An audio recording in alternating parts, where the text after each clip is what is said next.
turn things over to Mr. Moyers to swear in those who will be testifying. All right, if you're going to be testifying before the County Commission today on any matter, please stand and raise your right hand.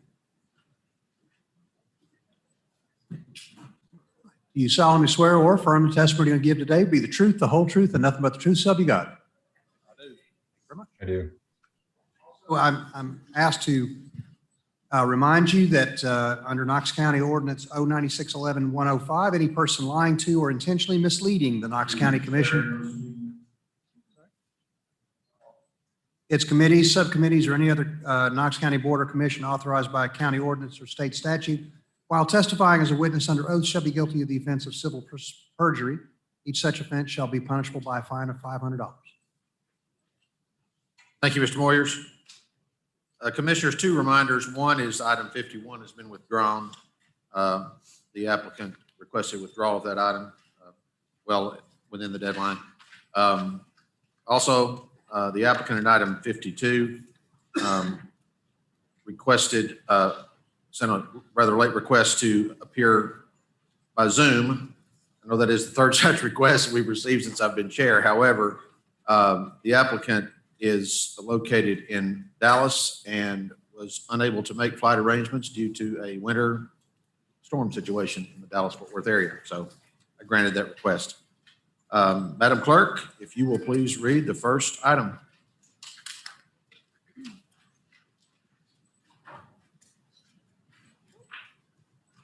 Okay, it's item number 44. 1-B-22-RZ is a request of Phyllis George for rezoning from CA General Business, A Agricultural in F Floodway to CA General Business in F Floodway. Property is located at 7729 and 0 Maynardville Pike, parcel ID 29015, part of, and 01501, part of, in the 7th Commission District. Thank you, Madam Clerk. Is the applicant present for this item?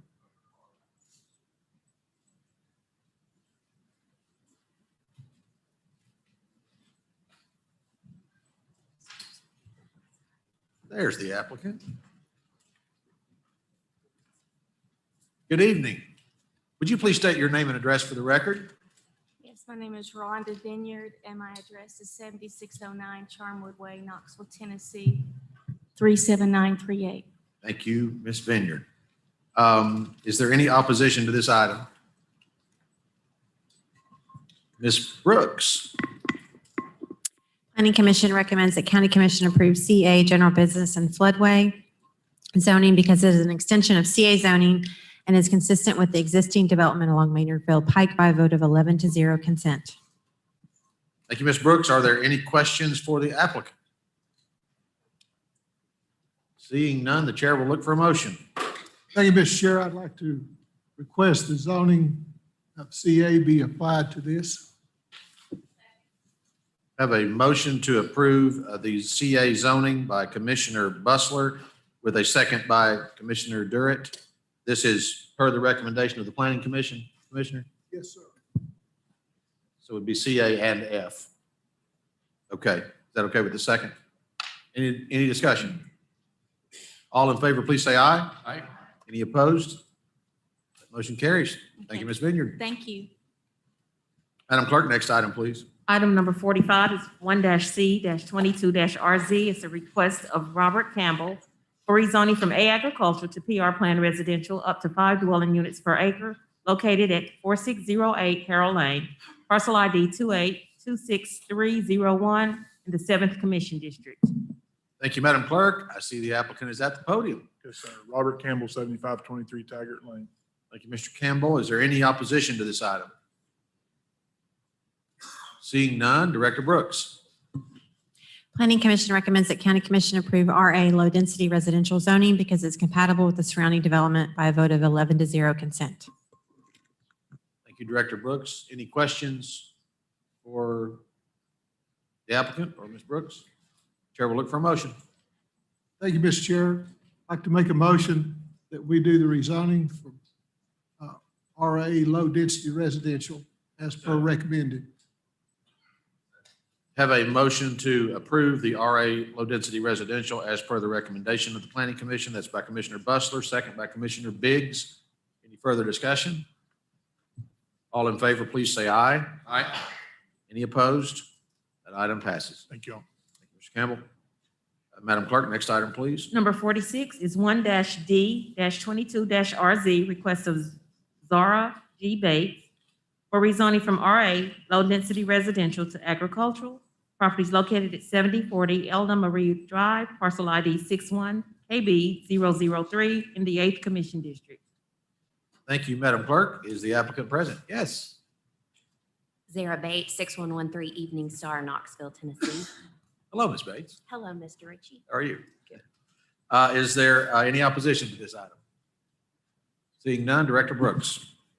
Planning Commission recommends that County Commission approve A, agricultural zoning because it is an extension of the zoning and is consistent with the sector plan's LDR, low-density residential land use classification by a vote of 11-0 consent. Any discussion or questions for the applicant? As the District Commissioner, I will offer a motion to approve this rezoning per the recommendation of the Planning Commission. Second. I have a motion by Commissioner Beeler with a second by Commissioner Ward. Is there any further discussion? All in favor, please say aye. Aye. Any opposed? Item passes. Thank you, Thank you. Sarah. Item number 47 is 1-E-22-RZ, request of Benjamin C. Mullins for rezoning from A agricultural to PR Plan residential up to 12 dwelling units per acre. Properties located at 0 East Emory Road, parcel ID 21066 in the 8th Commission District. Thank you, Madam Clerk. Is applicant present? I am Ben Mullins, 550 West Main Street, Suite 500. Mr. Mullins, is there opposition to this item present? Seeing none, Director Brooks. Planning Commission recommends that County Commission approve PR Plan residential zoning up to 9 dwelling units per acre because of the infrastructure improvements in the area and is consistent with the Northeast County Sector Plan by a vote of 11-0. Thank you, Ms. Brooks. Are there any questions for the applicant? I have a couple. Seeing none, I will, Mr. Mullins, if I may.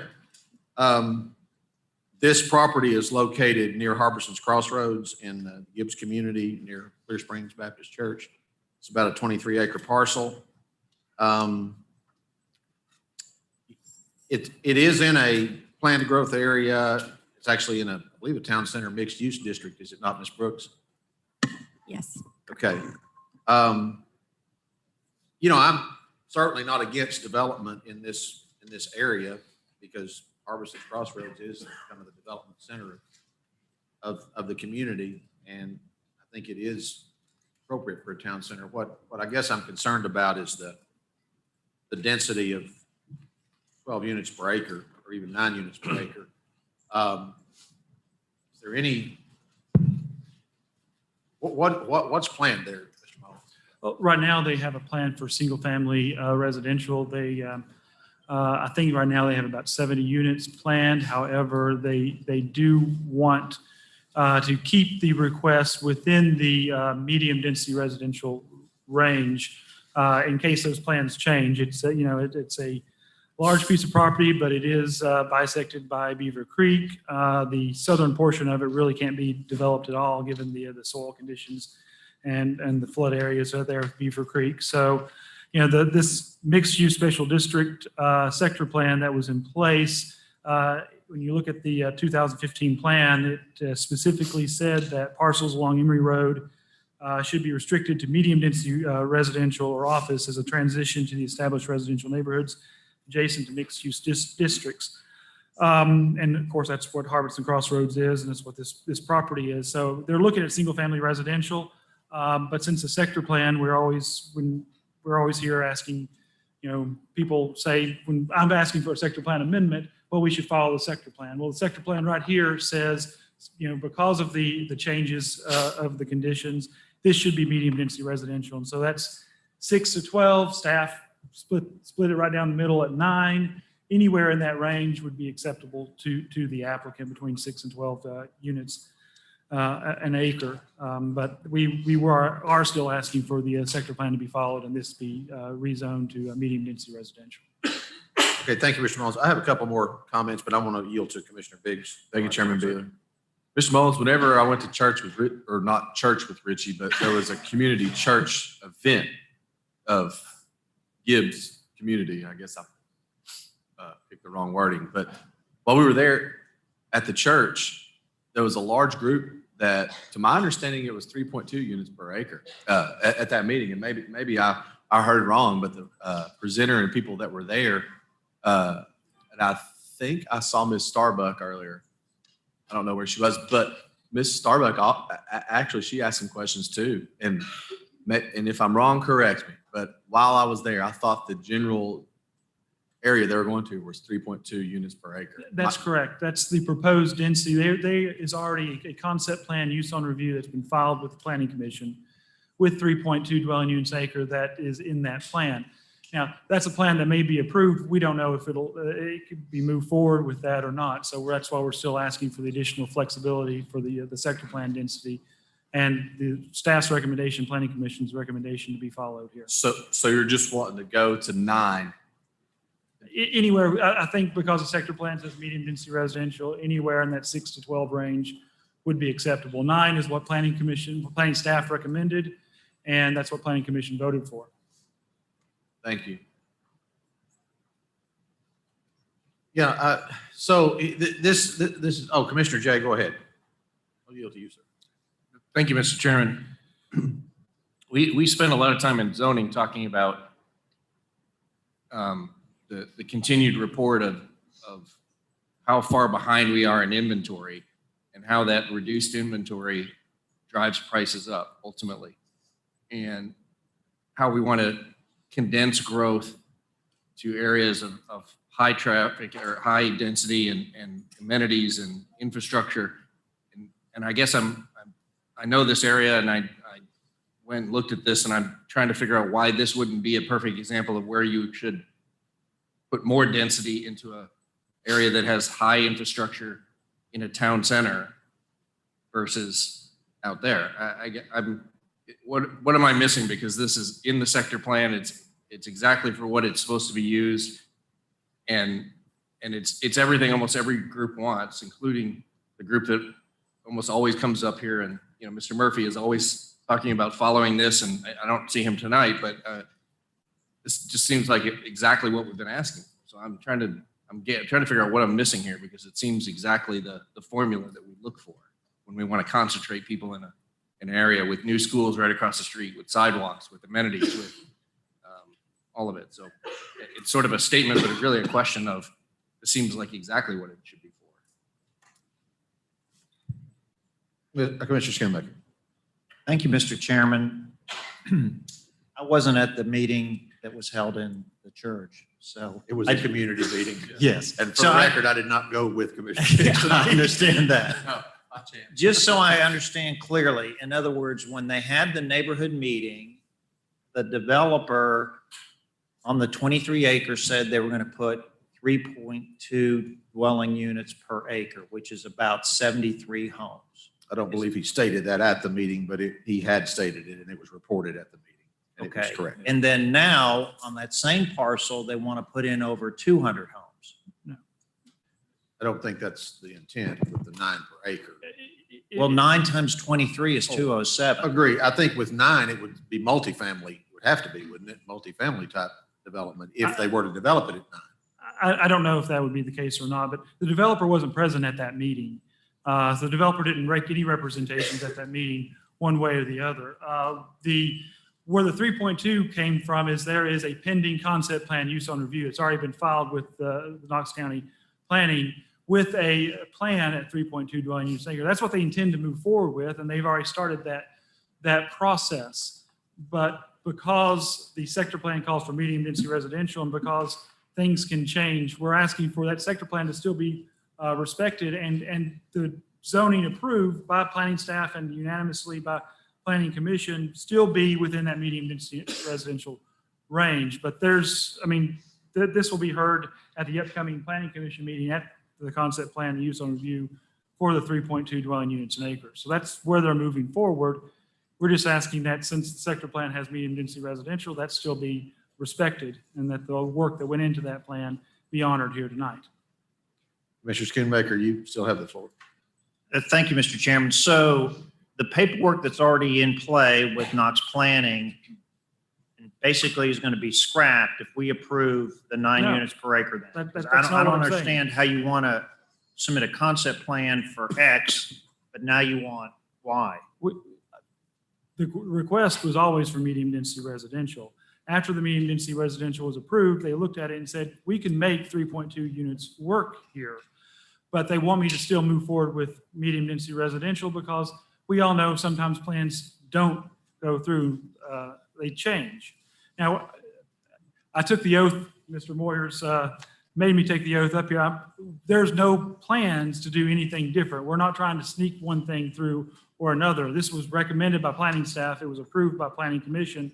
And then they're moving forward with the use on review. But we're still asking for the flexibility to have additional density should this plan, for whatever reason, not be able to be developed. Any further questions?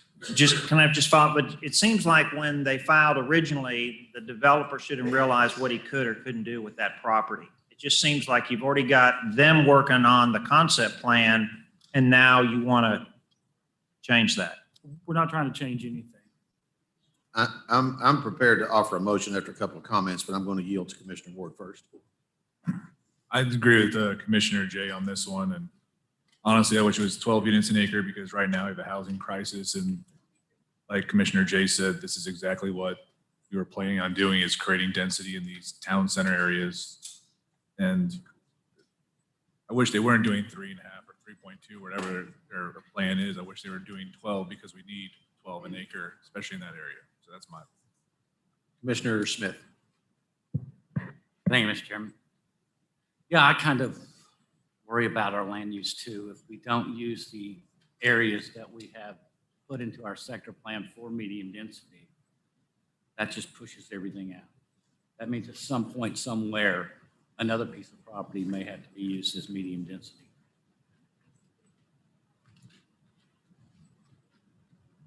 Okay, seeing no more lights. Okay, here's my problem.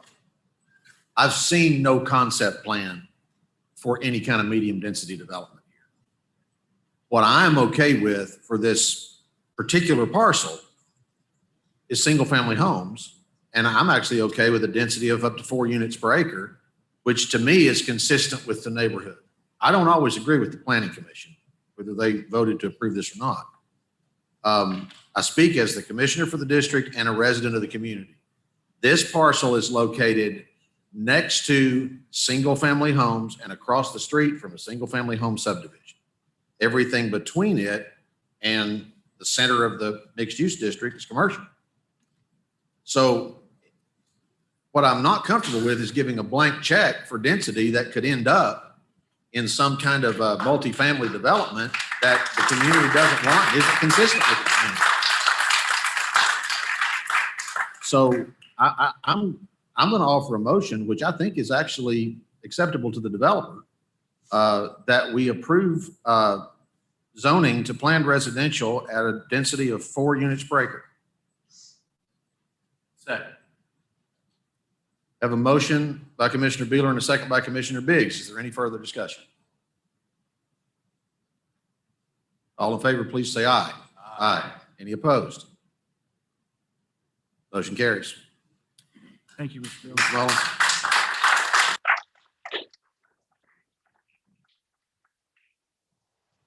Madam Clerk, next item, please. Item number 48, 1-B-22-SP, request of Mark Reidner, Veterinary Center Development Group for Southwest County Sector Plan Amendment from O Office to NC Neighborhood Commercial. Properties located at 0 Lake Heritage Way, parcel ID 144-08-003 in the 5th Commission District. Thank you, Madam Clerk. Is the applicant present? Yes, Your Honor. Actually, the CEO of Veterinary Center Development Group. Yes, sir. If you'd state your name and address, please. Sure. Mitch Rosenzweig, 10808 Thornton Drive, Knoxville, 37922. I'm sorry, 37934. Thank you, sir. Is there any opposition to this item? Seeing none, Director Brooks. Planning Commission recommends that County Commission approve the Southwest County Sector Plan Amendment to MUSD SWCO2 mixed-use special district, south side of Westland Drive, west of I-140, because it provides for a more cohesive district at this intersection by a vote of 11-0. Thank you, Ms. Brooks. Any questions for the applicant on this item? Seeing none, the chair will look for a motion. Mr. Chairman, I will make a motion to approve the Southwest County Sector Plan Amendment to Mixed-Use Special District per MPC action. I have a motion by Commissioner Schoonmaker to approve this sector plan amendment per the Planning Commission recommendation. Is there a second? Second by Commissioner Biggs. Any further discussion? All in favor, please say aye. Aye.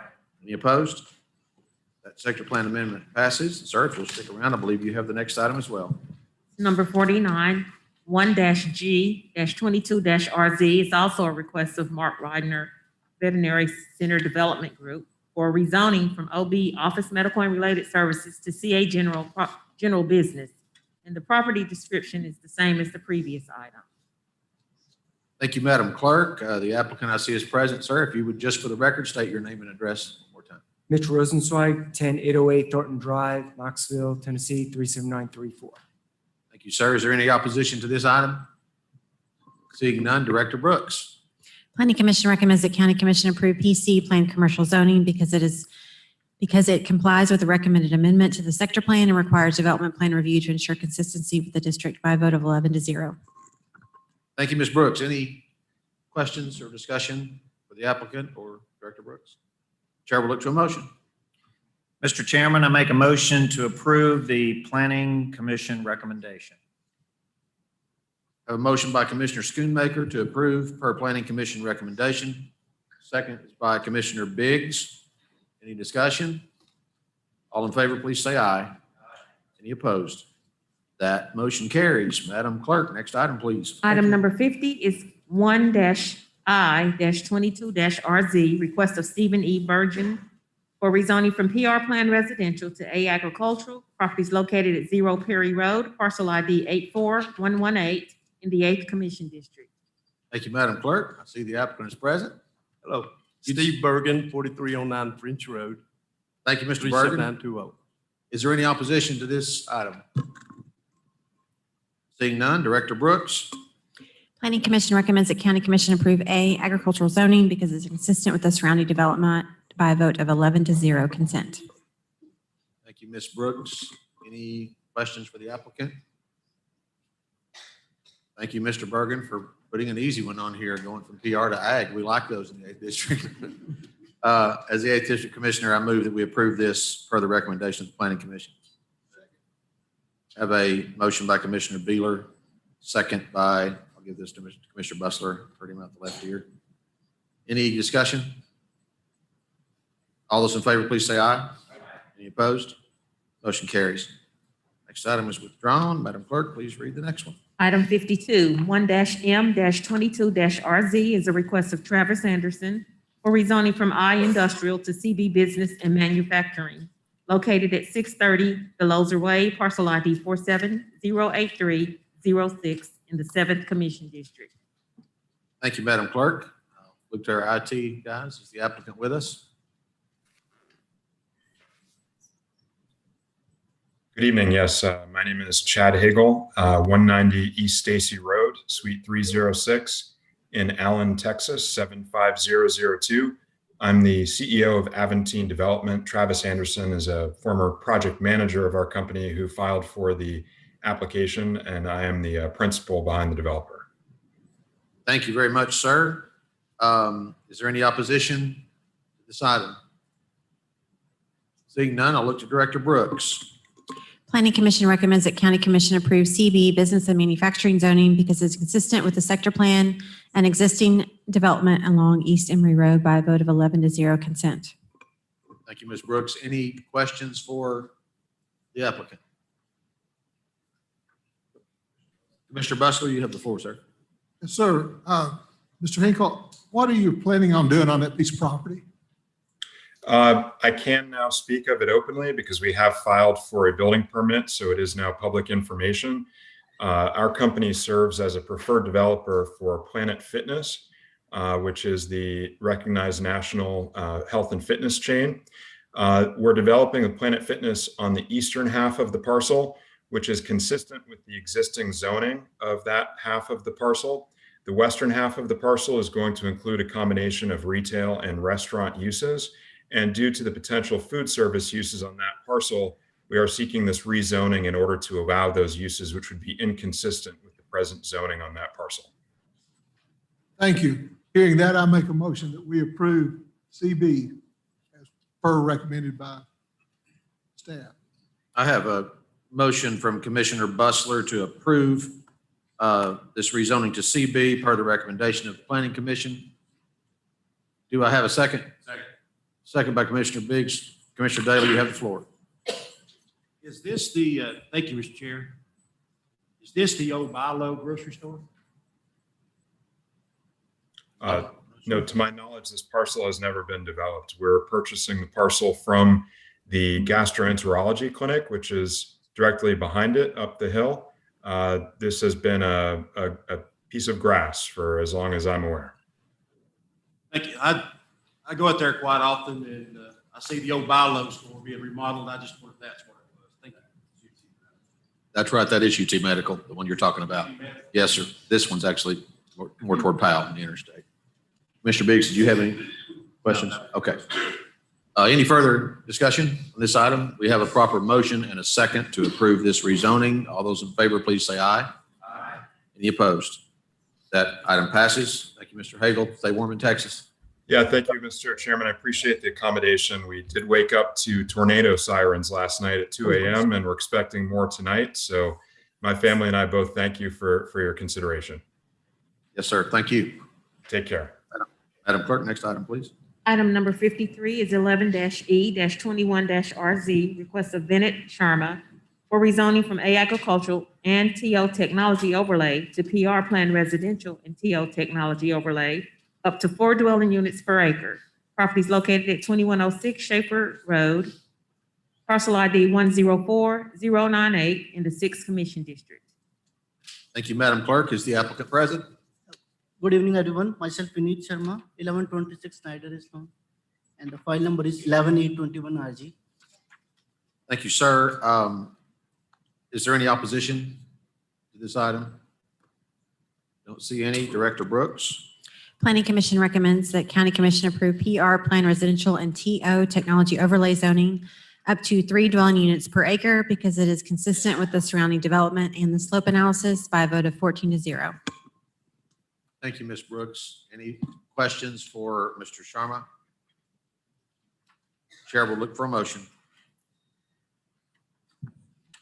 I make a motion to approve as recommended by Planning Commission at 3 per acre.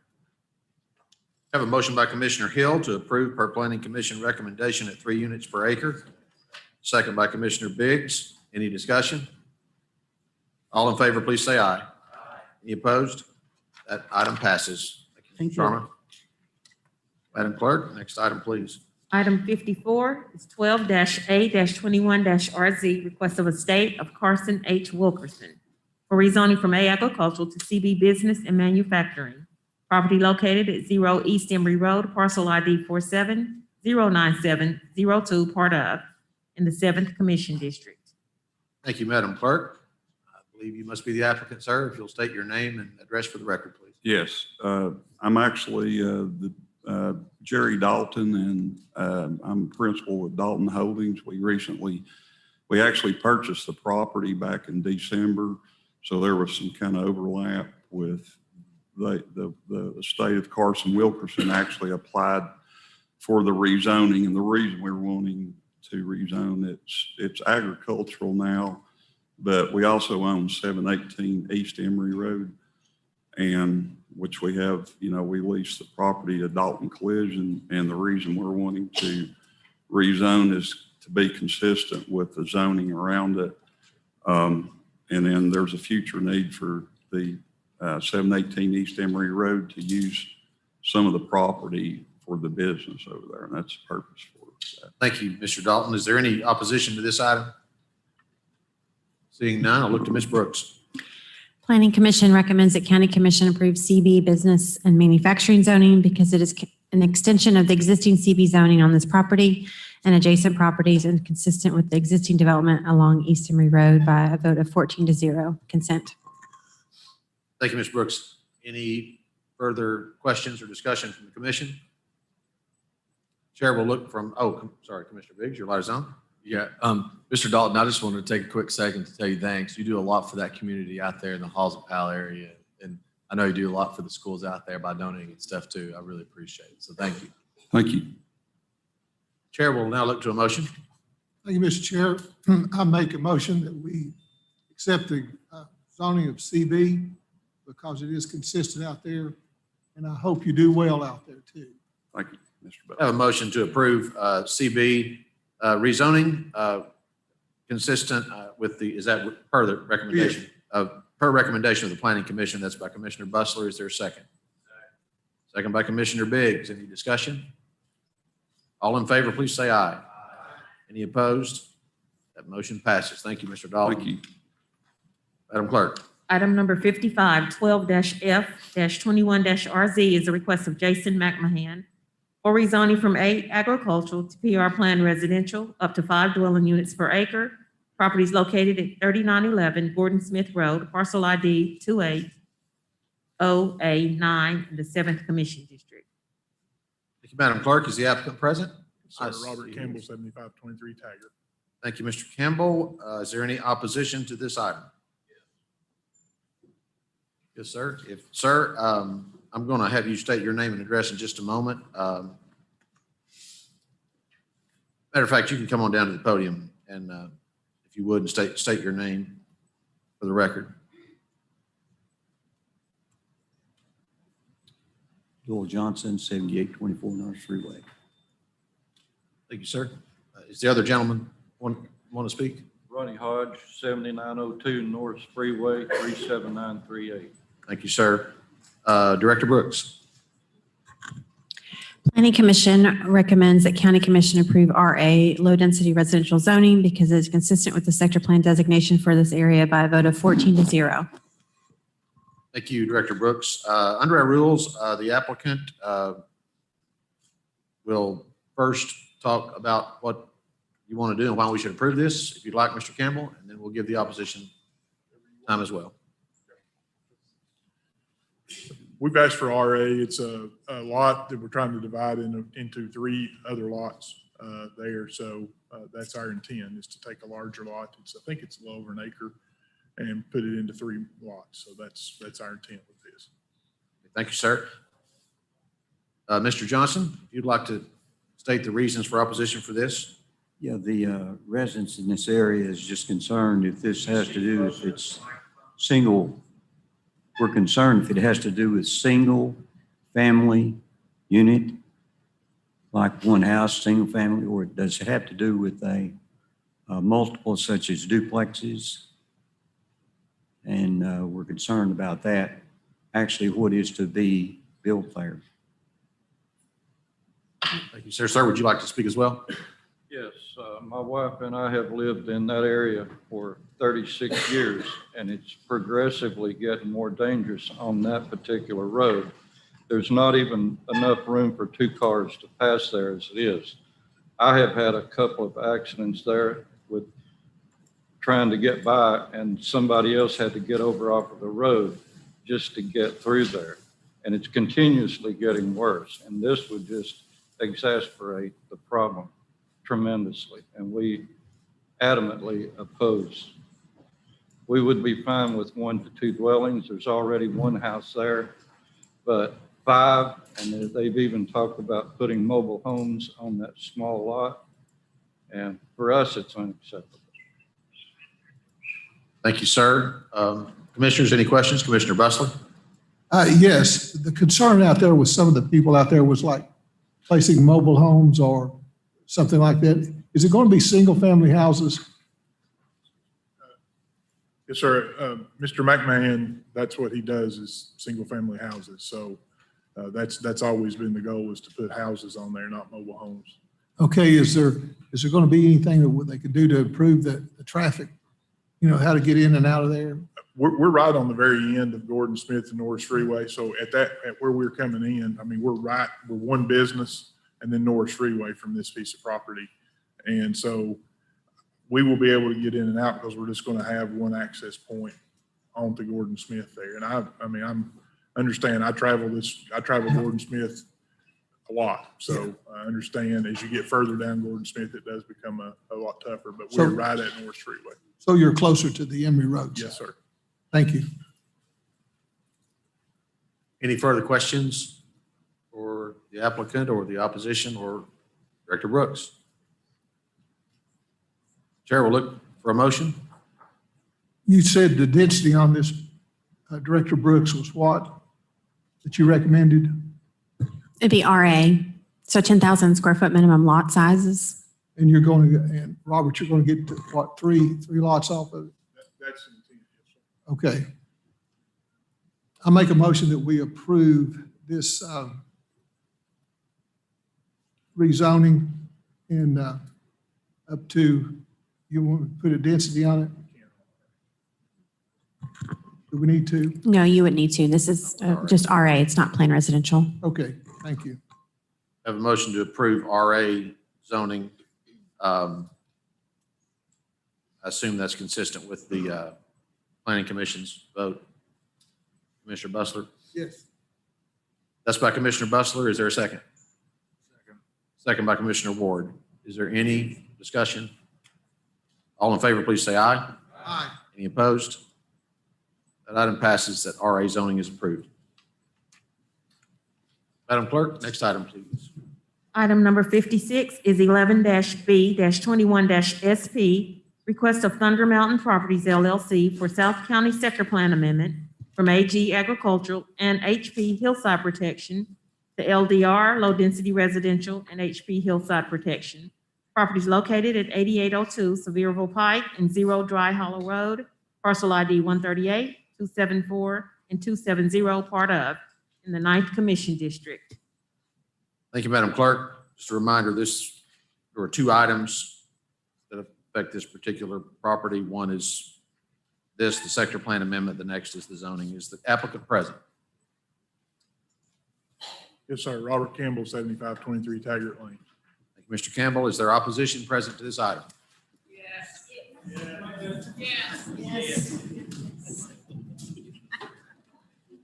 Thank you. I see you very clearly. Ms. Brooks. Planning Commission recommends that County Commission approve the South County Sector Plan Amendment to LDR Low Density Residential and HP Hillside Protection for approximately 64 acres of parcel 138270 and a portion of parcel 138274 on the east side of Sevierville Pike because of the access and safety improvements of a major arterial Chapman Highway near the subject property. Approve the Sector Plan Amendment to RR Residential and HP Hillside Protection for approximately 95 acres of a portion of parcel 138274 because it is consistent with the slope analysis for this area. Changes in conditions and trends in development by a vote of 14-0. Thank you, Ms. Brooks. I will say we have about, it looks like 11 individuals, including Mr. Sanders, who had signed up to speak on public forum on this particular item. And I'll certainly allow that because it is public forum, and under our rules, public forum, you can have up to 3 minutes per speaker. With this number of speakers, 3 is what I would set it at, but I just would remind you that we want to give the opposition and the applicant as equal time as possible. So I would ask you, please consolidate your remarks or let Mr. Sanders do the majority of the speaking. Mr. Campbell, you have the floor first, sir. Yes, sir. Thank you all. Hopefully it won't take very long. The parcel, we believe, meets all the criteria for the rezoning. It has sewer and water availability. It has access to Sevierville Pike, which is immediately near Chapman Highway. And the topography of the property is good on the part we want to develop. There are some steep parts, as Ms. Brooks mentioned, that we are trying to stay clear of. And so we believe that it is a reasonable request. I think we're under 3 units an acre on our request. And again, we don't have a lot of property that meets those three criteria right out of the gate. And so we believe it's a reasonable thing to ask for zoning at what we're asking for on this piece of property. So that's all I've got to say.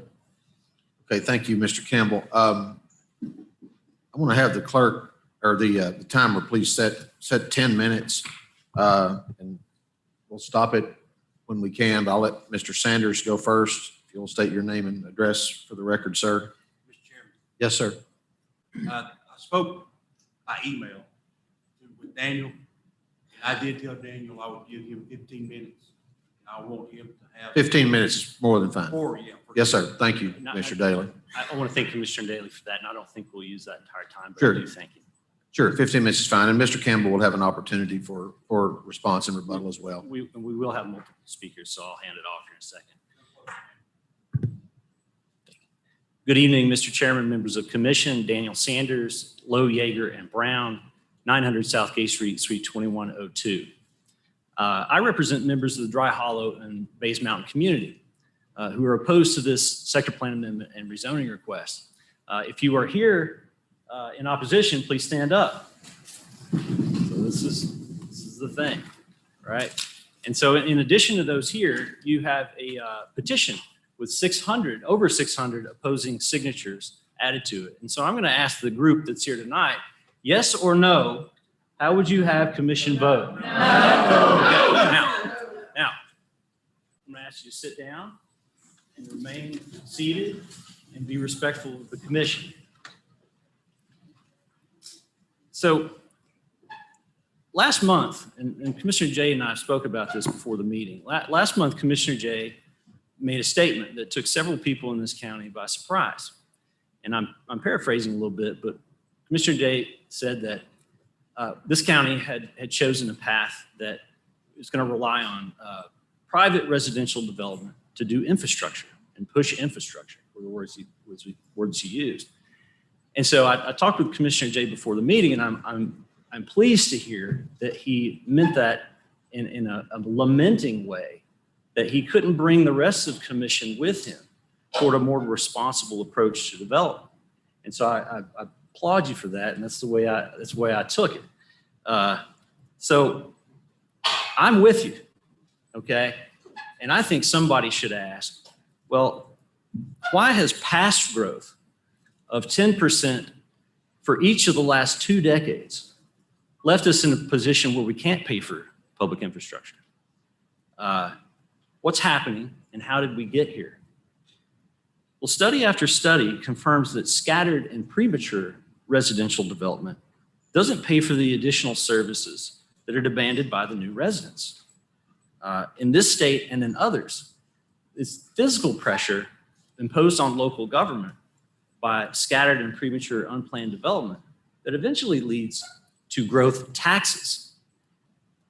Land use policy that relies on residential development to pay for existing infrastructure will only test the limits of how thin we are willing to stretch existing tax revenues before we're compelled to adopt growth taxes. And that's what's happened in this state and in others. You can look at it, it's plain to see.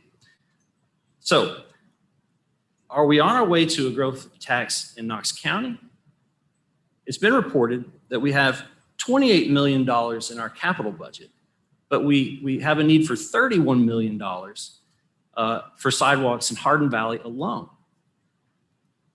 A responsible approach to residential growth would be to use planning and zoning to limit growth to those areas where existing tax revenue and infrastructure will support the anticipated additional services that will be required. This isn't hard to do if you will just simply follow the plans that are in place that we have, right? And so I take Commissioner Jady's word that it's time for some of the rest of us to start asking those questions. You know, where are we going? Why are we trying to use residential growth to pay for infrastructure? Thunder Mountain's requests are prime examples of unplanned, scattered, and premature growth. In May 2021, Thunder Mountain purchased a farm on the southern edge of Knox County. The property was and still is zoned agriculture. It has a agricultural general plan designation and a rural growth policy plan designation. All of these planning and zoning designations were adopted through an orderly public process, and those designations shouldn't be changed absent compelling reasons. The application is inconsistent with Knox County's growth policy plan. Section 3.5 of the plan limits extensions of the low-density residential designation to areas where certain conditions are met. First, the property must be zoned planned residential. Well, this property is zoned agriculture. Second, the property must have water and sewer available. We know the Bays Mountain Ridgetop property doesn't have water and sewer available. It's also not accessible by suitable roads. Finally, the density has to be limited to 1 to 3 dwelling units an acre in an area where water and sewer are available. This proposal will result in densities in excess of 4 dwelling units per acre where water and sewer are available down on the low-lying land. And so that's why it violates the growth policy plan. The sector plan also fails on every factor. There are no significantly changed conditions. There are no new roads or utilities, and there are no planning errors that result in a planning amendment. The intersection improvements on Chapman Highway and Sevierville Pike were made not to spur residential growth in a rural area, but to address existing safety concerns on Chapman Highway, one of the most dangerous roads in the state. The availability of water and sewer are just as they were when the sector plan was adopted in 2013. The recent light industrial rezoning simply aligned the zoning map to the long existing uses on Valgrove Road. There are no trends in development or population growth along Sevierville Pike. And we handed out a map just a minute ago that shows approximately 255 houses on 600 acres. This development would put 255 houses on 65 acres. And that's completely out of character with this community. The rezoning request should also fail. This proposal is inconsistent with the purpose of the zoning ordinance because it places residential uses within feet of industrial uses. The noise from sandblasting and other uses on Valgrove Road will be a constant nuisance for anyone who lives in this subdivision. Traffic is also a concern. We have a traffic study that shows that this development and developments like it will increase traffic more than 35%. And there are no current plans to increase capacity on Chapman Highway or Sevierville Pike. Members of the commission, this kind of growth, way out on the edge of the county, will also have negative direct and indirect effects on the rest of the county. We can't pay for existing infrastructure, and this development will spread our resources even thinner. I provided you with a factual and legal basis to deny this request. But more importantly, my clients, your constituents, and the voters in this county want to know who among you will show the leadership necessary to place us on a path toward a more responsible, fiscally conservative approach to residential development and growth. Thank you for your time, and we ask that you deny these requests. And we have a couple more speakers. Thank you, Mr. Sanders. You guys will stop the timer, please.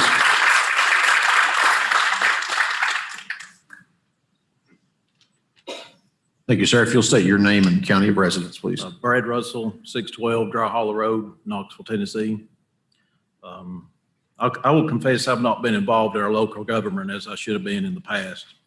But what I've seen and learned over the past few months while becoming involved in the campaign to stop the rezoning of 8802 Sevierville Pike has left me and my entire community very discouraged. We've been repeatedly advised by our own elected officials that nothing can be done to stop this rezoning request of 8802 from being approved. Many of us have even been told, and I quote, "This is a done deal. This is going to happen." Myself and this community have decided not to accept this answer. We know that 8802 is outside the growth sector plan. We know that absolutely no improvements have been made to the area to warrant amendment to the sector plan. And we know that 4 houses per acre is 10 times the current density of our community. Nearly 800 people have actually signed the petition that states our opposition to such an inconsistent environment wrecking disaster that has already begun on this property, and the first footer hadn't even been poured. The trash piles that have been placed on our doorsteps over the last 4 months shows us that what we're in store for should you approve this disaster to go forward. The streams that were filled in, hillsides scalped, show us this developer has no care whatsoever for our environment. Yes, the creeks have now been cleared, but had it not been for our community that actually cared about the environment, this developer would have gladly built and sold houses in an area that has been completely submerged.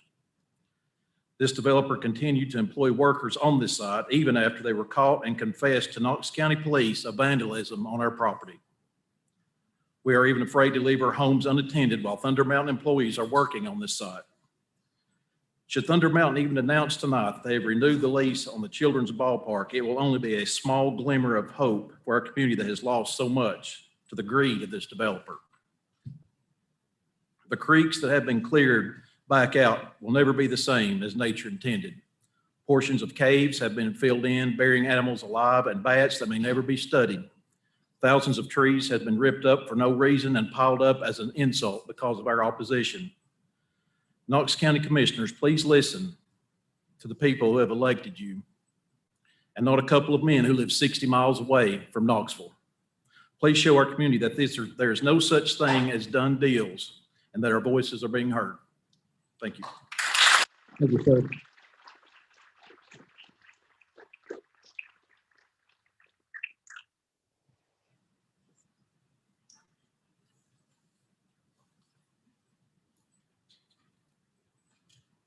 Ma'am, if you'll state your name and county of residence. And folks, just to remind you, I do want everybody to be heard, but zoning is a little bit different than county commission because it's legislative, but it's kind of quasi judicial at the same time. And so we try to keep time as equal as possible. So just please keep your remarks as concise as you can. Ma'am, if you'll state your name and county of residence. My name is Connie Ogle. My address is 8601 Sevierville Pike, Knoxville, Tennessee, 37920. Thank you so much for hearing me. I apologize. I'm going to be reading because I'm very anxious. I am not a public speaker. But I am speaking tonight because I strongly oppose this proposed development. I'm asking for your votes to line up with the views of the people you see here. We have made an effort to come and talk with you tonight. On a very personal level for me, and I apologize, I know my voice is shaking. My property is right in the middle of a very dangerous S-curve on Sevierville Pike. It's about a quarter of a mile away from this proposed development. With the added traffic from what the developer wants to do, my family will be facing life-threatening situations trying to get in and out of our driveway. It is a very real concern to me. I live in my great-grandmother's home in a community I've loved for many, many years. There are 3 generations of my family here tonight, my son and my grandson. My son was raised on this property. My grandson goes all over my mountain. He loves it. He plans to raise his family on my property. This development is going to forever change our community. I sat in on a meeting with one of our elected officials, and I personally articulated my concerns to this elected official. In a few words, I was told that my views, my concerns don't matter. My opinion doesn't matter. The petition I signed doesn't matter.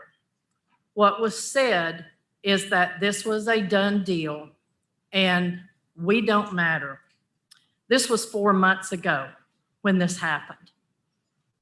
It's unacceptable. Another thing that troubles me is that this developer has never attempted to talk to the community. Nobody has ever reached out to speak to the community. I know they don't have to. They own the property, and I know they don't have to. But with so many people to be affected in such a drastic plan, human decency would have at least meant some reaching out. The developers don't live in our community. They care nothing about the people who live in the community. They care nothing about what we will face if these buildings are allowed to go up. I'm pleading with you to listen to us, to hear our words, to hear our voices. We are trying to do this the right way. We want to do this the right way, but we have been unheard and we have been ignored. And I am pleading with you, please hear us. Please hear what we're saying, what we're asking you. I'm asking you to please vote against the rezoning proposal as well as the amendment to the growth plan. And I thank each and every one of you for your time tonight.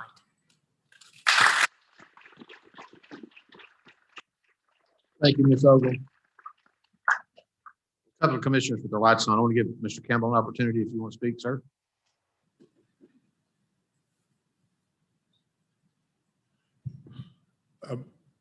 I don't know that I can say much except to say that we believe that we are in compliance with what your policy says in relation to the urban growth, and MPC has done their analysis. They have also issued an opinion that we are in compliance with that. We're going for 3 units an acre, under 3 units an acre. We have water and sewer availability. And Mr. Sanders mentioned that there have been no changes in the past whatever, but there have been some changes. Obviously, they talk about they being safety changes and other changes, but there have been changes that have been made to that area. We understand that this is a change condition. All development is a change condition, and we appreciate that. However, we are sitting, this piece of property sits with an industrial park beside it, and a cemetery, a very nice cemetery on the other side, in very close proximity to Chapman Highway. We believe those areas meet the criteria to be developed so that we don't have to go into very rural areas that have no water, no sewer, no road access, and try to do something there to force something in. Again, we believe that we can create a quality development here, and we understand that every piece of property has its challenges. We understand that every acreage has things, and that's why we try to work as best we can to overcome those and create something that's quality that the community at some point in time will be proud of. So I'll shut up and answer questions if I need to. Thank you, Mr. Campbell. I'm going to look to Commissioner Jay first and then Commissioner Daly. I'll yield to District Commissioner first, please. Thank you, sir. Thank you, Mr. Can you hear me?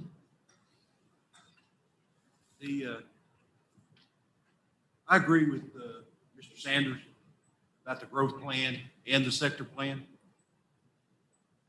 Bear with me, y'all. I'm just going to give you a little bit of history. In 2001, a growth and sector plan was adopted. The current plan is a rural area. Sewer can be there, 3 units per acre. That's what was agreed upon in 2001. That's 20 years ago. No more than 3 per acre. Our 2007 sector plan did not show the growth of the area, including the sewer and pump station.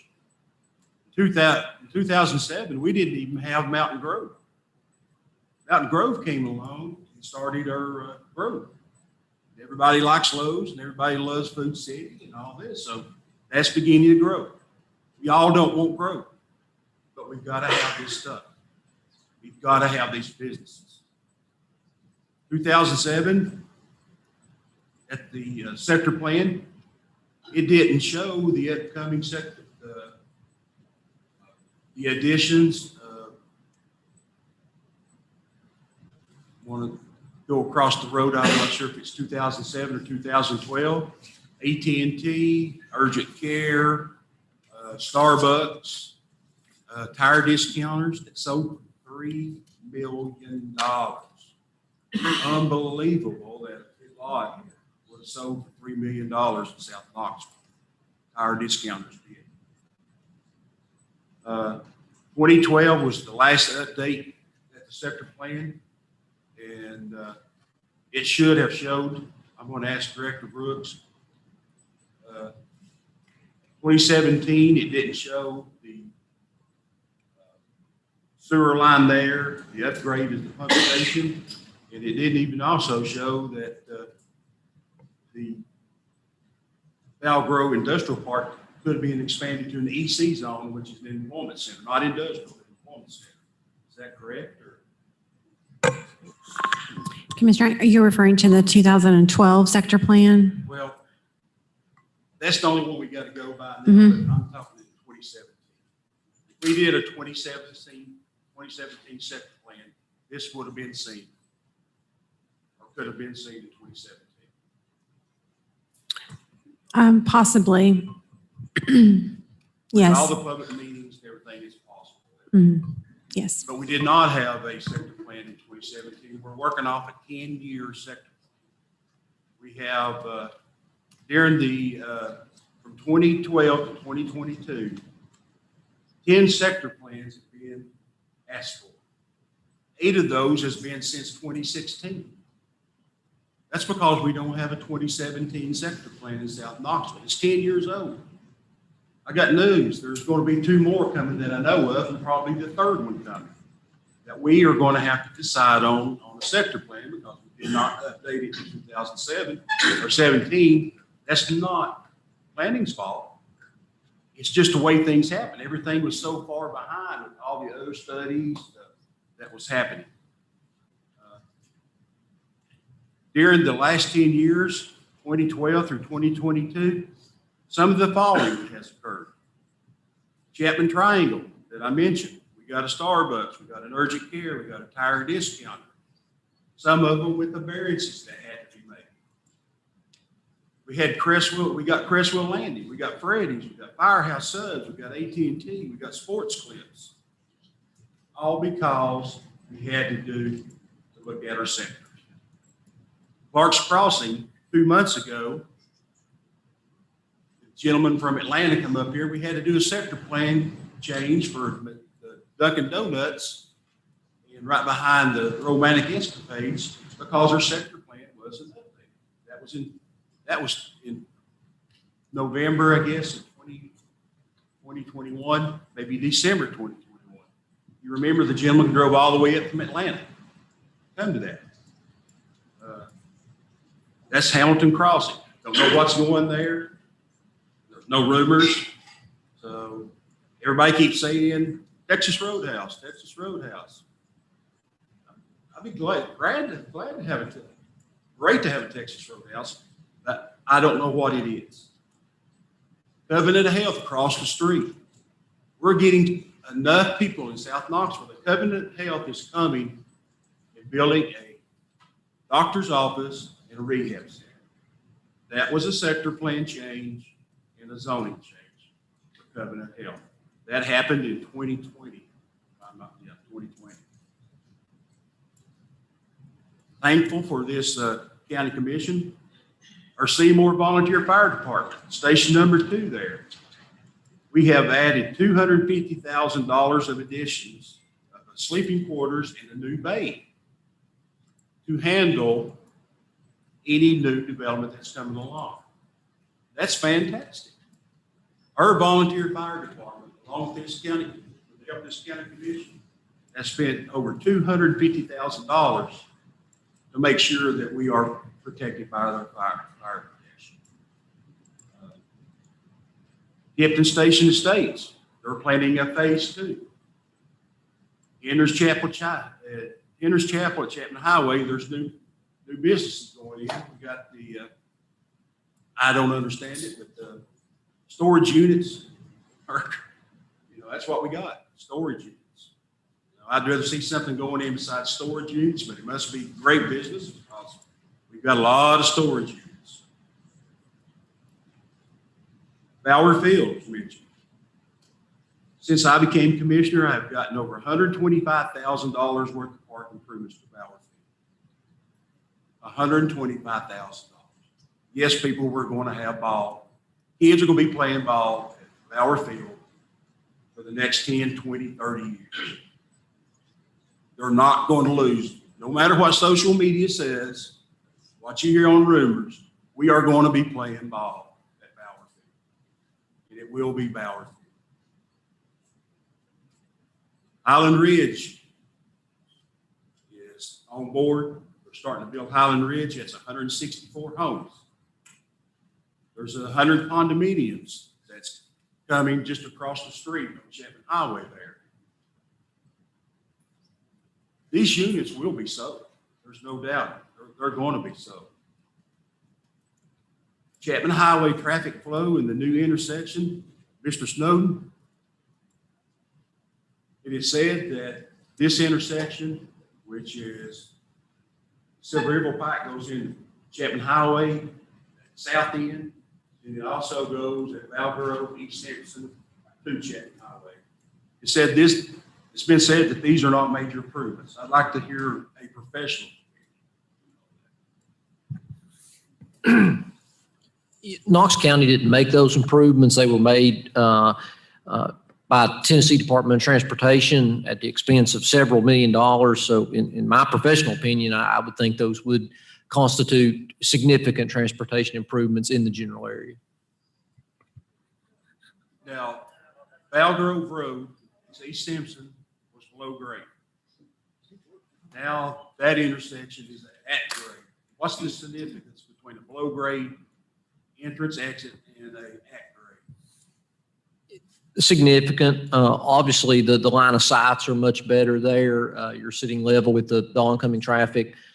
They've also separated the turning movements from Simpson east and west, which eliminates a lot of conflict points. So, I mean, I think there has been significant safety improvements made in this section of Chapman Highway as part of the state project. While we're on that area there's a concept. There was a plan out there, and it shows two entrances and exit. One is on Valgrove, one is on Silver Pike. Excuse me. What is the width of Silver Pike? We looked at that. It varies, obviously, depending on the location you measure. Near Valgrove Road, it's about 19.5 feet wide. Pretty much at the proposed location of the development entrance, it would be 18.5 feet wide. And then it kind of varies between, we never found the width lower than 18, but we found some close to 20 up towards Henry's Chapel. What is the traffic count in a 24-hour period on Silver Pike? It's varied. The TPO's traffic counts range, they kind of hover a little bit above or a little bit below 1,000. So, I mean, in general, round numbers, I would say the average daily traffic on that section of Sevierville Pike in a 24-hour period is roughly 1,000 vehicles a day.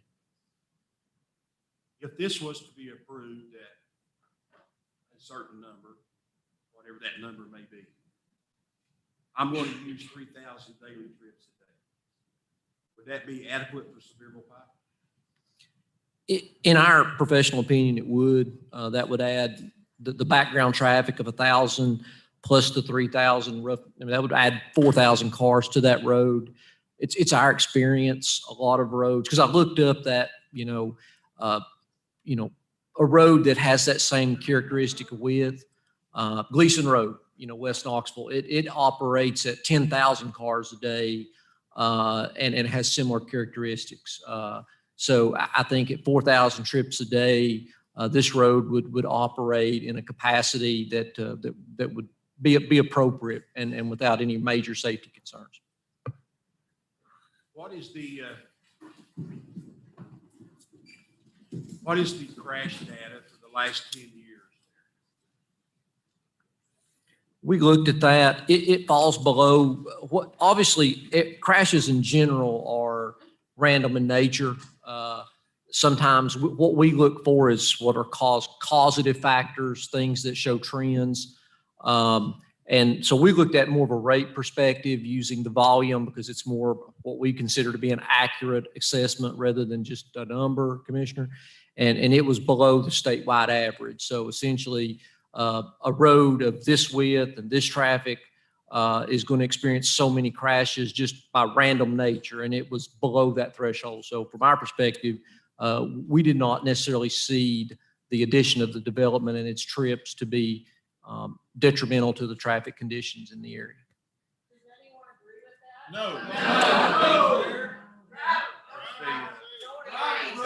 Gallery, please be in order. Please be in order. Thank you, guys. You've been awesome, but just please be courteous while questions are being asked. Thank you. Would you explain, you or Amy, what, Director Brooks, a blue line stream? It's been on social media that they've been bulldozing the streams and they dammed the stream area. What is a blue line stream? Blue line streams waters the state. The state categorizes those. Typically on a U.S. quad map, they'll show up as a blue line stream or as a blue line, so hence the terminology. We did, I guess some of the folks did call our office. We did send out some inspection staff, and what we determined on site was really just property clearing, some logging that was consistent with ag practices, and we did not necessarily see. That's not true.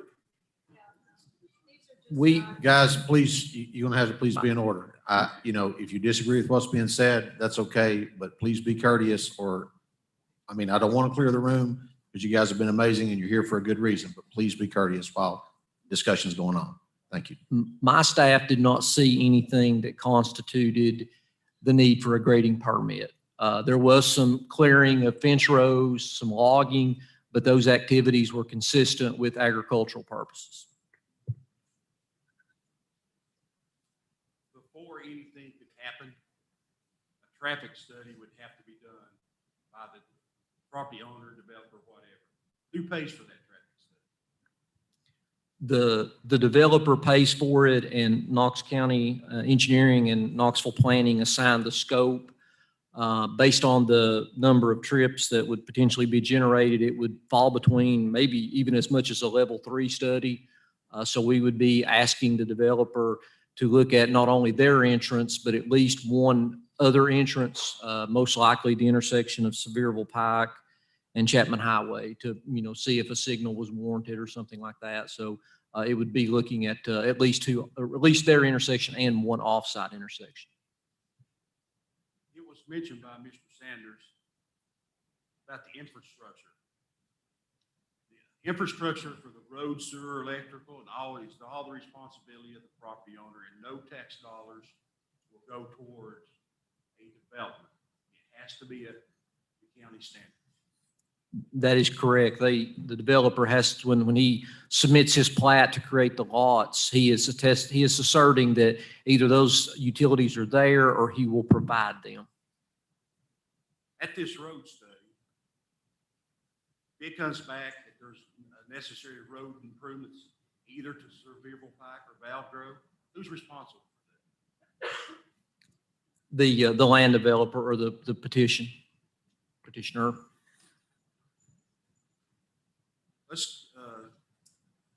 You and I asked you to look up some numbers. I don't know if you got them yet or not on Chapman Highway, what the traffic count is Chapman Highway there. Would it handle the extra 2,000, 3,000 trips a day at Chapman Highway? The Chapman Highway, once again, TPO staff does a really good job of capturing this data. The closest count station, which is really close, near Bower Field, just north of Bower Field, shows that in 2020, there was approximately 34,000 cars a day on that road. Usually what we kind of use is under really packed traffic conditions, a level service E where, you're in pretty significant delay. You can typically push about 2,200 trips per hour per lane. So at full capacity, or, Chapman Highway is going to be somewhere in the neighborhood of, it's 4 lanes. It's going to be somewhere in the neighborhood of 50,000 cars a day, rough. I mean, I'm just using real rough numbers. So yes, in our opinion, the traffic analysis, this Chapman Highway would accommodate the additional traffic and still operate in somewhat of a similar traffic or level of service or delay as it currently does.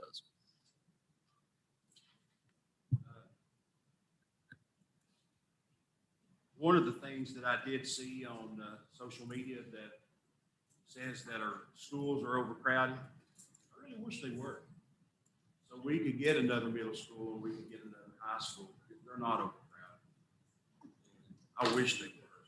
I really do. Because I graduated from Dole in '78 and we had South Young.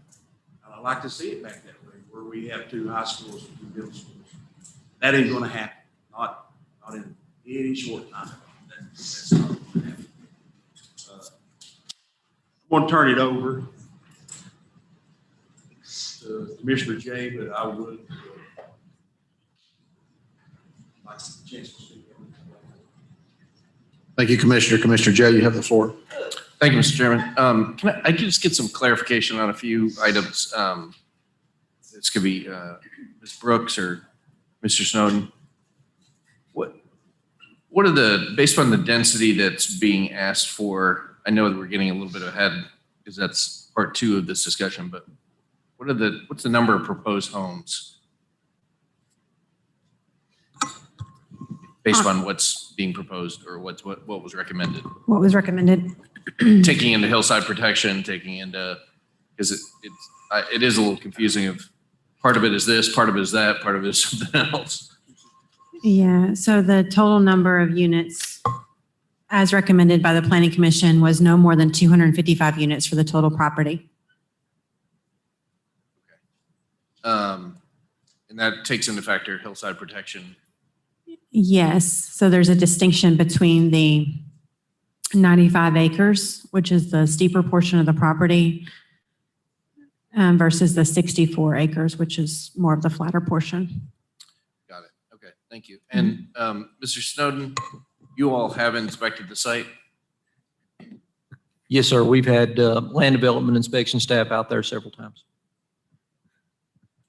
And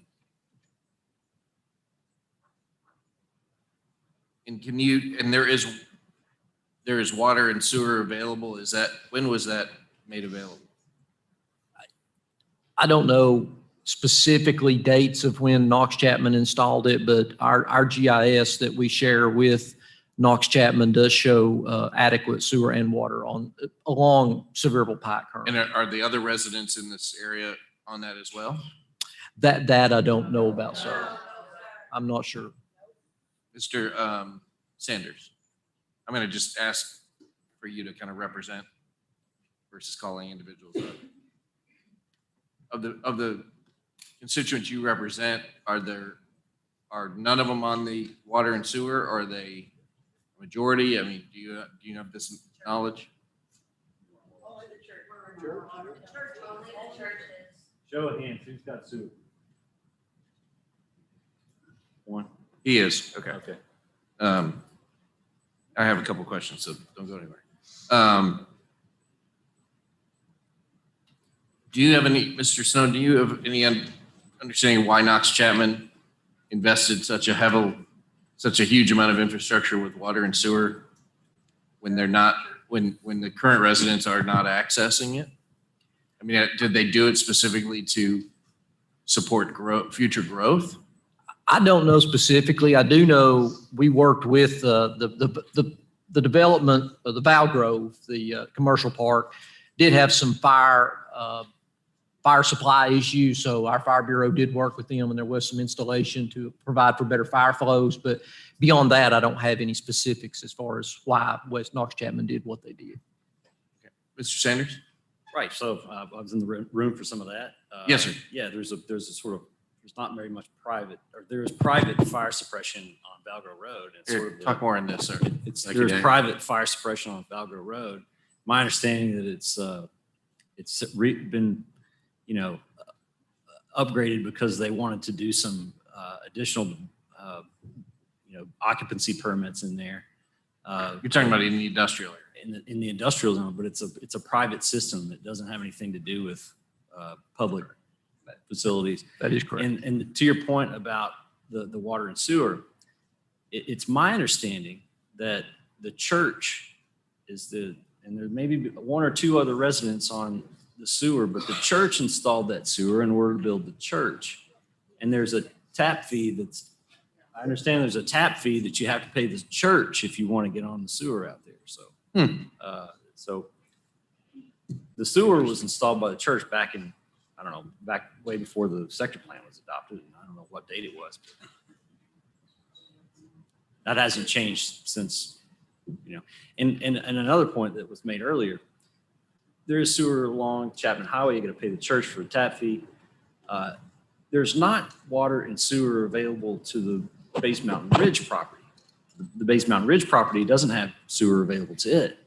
In my reading of the growth policy plan, if you're going to extend the low density residential, you're going to have to find that whole extension has water and sewer available to it. I don't think it's appropriate to extend water and sewer through an area that doesn't have water and sewer to get to a place that does have water and sewer. That's part of that's a part of our problem with the growth policy plan. You read the growth policy plan, it's clear that that's a condition precedent to amending the sector plan. I have another question, but do you have more sewer discussion to add to the conversation? But don't go anywhere, Mr. Sanders. I We're have having a another. fun time with that, right? So there is a pump station at the corner of the property that will be able to go. The two properties are contiguous that have the low area that will go around the industrial park that can serve the mountainside part of that.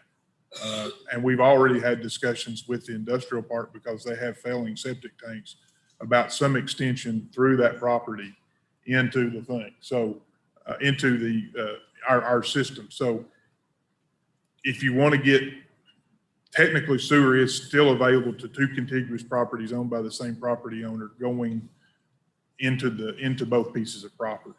That would feed the industrial park as well because we go beside that as we would extend service to the rest of the development. Okay. So, All right. Thank you. Mr. Sanders, you mentioned, and I'm going to paraphrase you this time. Fair enough. The industrial uses of the center portion of that general area. I don't know what the businesses are that are in there, but I think it's pretty significant, that industrial area. You essentially mean, do you mean to say that you said since there's an industrial area in the middle, it's not proper to put in residential next to it? So does that mean nothing can, as soon as there's an industrial area, nothing can ever go around it? No, Housing wise?